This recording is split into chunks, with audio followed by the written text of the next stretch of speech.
Are you guys ready to watch me make an item that we make thousands of times a year? My name is Philip, and I'm going to help you guys today make an ornament. We make lots of glass ornaments throughout the season. They're pretty much a year-round deal, and it's a very fast process, and I'll guide you through it. Our color is called Frit. It comes in different sizes and obviously many different colors. I'm going to pour some of that in here. And that kind of is our starting point. We're going to leave this guy on the marber. We're going to use the glory hole or the hole to reheat our glass. Our furnace over there houses the molten glass. That's running at 2125 degrees. The first thing I'm going to do is grab a blowpipe. I'm going to dip it in the furnace and get some glass out of there. In the furnace, inside the furnace, in our furnace anyway, there's a big pot full of liquid glass. It holds about 200 pounds of glass at a time, and we fill that occasionally as needed. So come on over and let's get a gather. So over here we have the pipe warmer. I think I've talked about this in one of my other videos. The pipe warmer basically preheats the pipe, allows it to become somewhat ready for acceptance of more glass. If it's cold, the glass has a hard time bonding to it, and it creates some crackling and popping, and it doesn't look that good. Usually creates bubbles as well. So we want it preheated. So we're gonna head right on in. I'm gonna blow through the pipe first, make sure there's no obstructions. Come on in, we're gonna just get a little gather on here.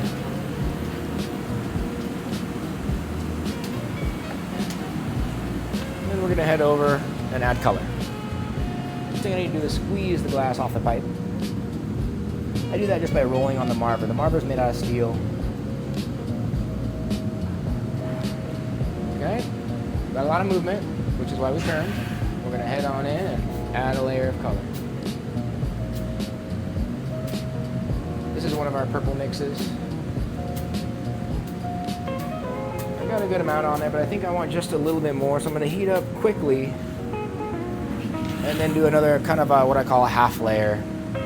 And the way I achieve that is by not heating for very long, so it's somewhat sticky, and then kind of quickly adding just a tiny bit more. Give it a second. I don't want to pick up a lot, just a little. Kind of where we're at now. Now we want to smooth all of this out. One of our most popular patterns that we do on these is the optic. Optic pattern will be stuffed into what we call an optic mold. I will show you that here in a second. But right now I'm focusing on smoothing this out. I'm going to head over to this other marber here and smooth this out.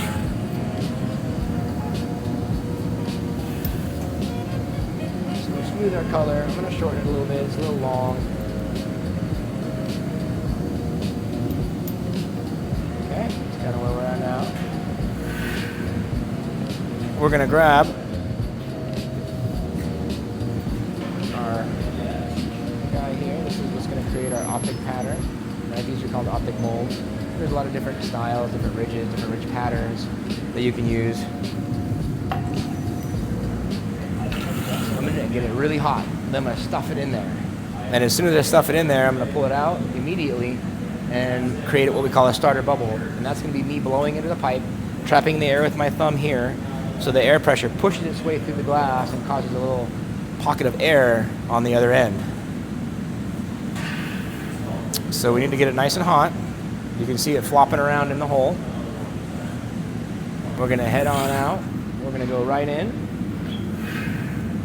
Press and out, and now right away I'm going to blow into the pipe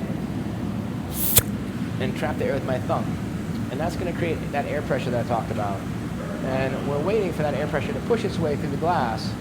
Since I can't see through it, I'm just relying on shape for that to happen. And so I'm hoping that this happens. Here we go. You can start to see this expand. I'll give it a little swing real quick to stretch it. The reason I do this is to stretch the top away from the pipe a little bit. You'll notice I'm going to do the same thing on the way over to the bench. Okay, we have our blow hose. This is my silent partner. I need to be able to work on this and blow it at the same time. So in order to achieve that, you got to use a blow hose or you have a partner. I'm going to sit down and start our jack line, and then I'm going to start blowing.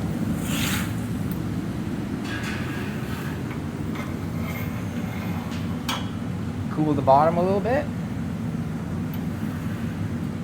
And then jackline and air.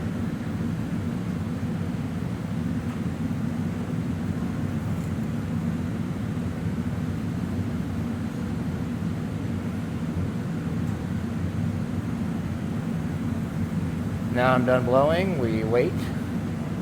Lots of turning. One more squeeze to the top. And there we have it. Now we have to wait for a minute. It's really, really hot. If I stop turning, you'll see how much movement there still is. So rotation, rotation. Once it cools, I'll tap it off over in our vermiculite tray, and it'll just sit there for a minute while I get a loop ready. Again, you can still see the subtle movement happening now, even though it's been a good minute. All right, let's head over. I'm gonna tap this guy off over here. A couple of pinches with my diamond shears to cool the area that I want to break. And the vibration rattles it off. We're gonna use another little pipe to grab some more glass out of the furnace.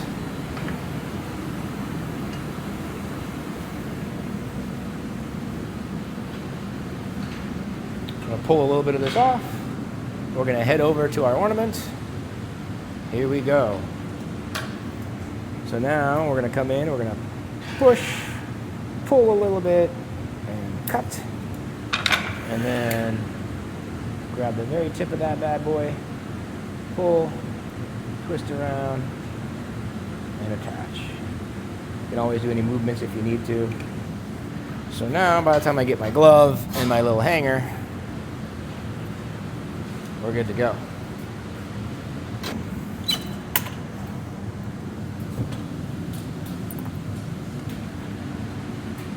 And as I've talked about before, every glass product has to go into a kiln to slow cool or go through a cooling process of some sort to prevent it from cracking.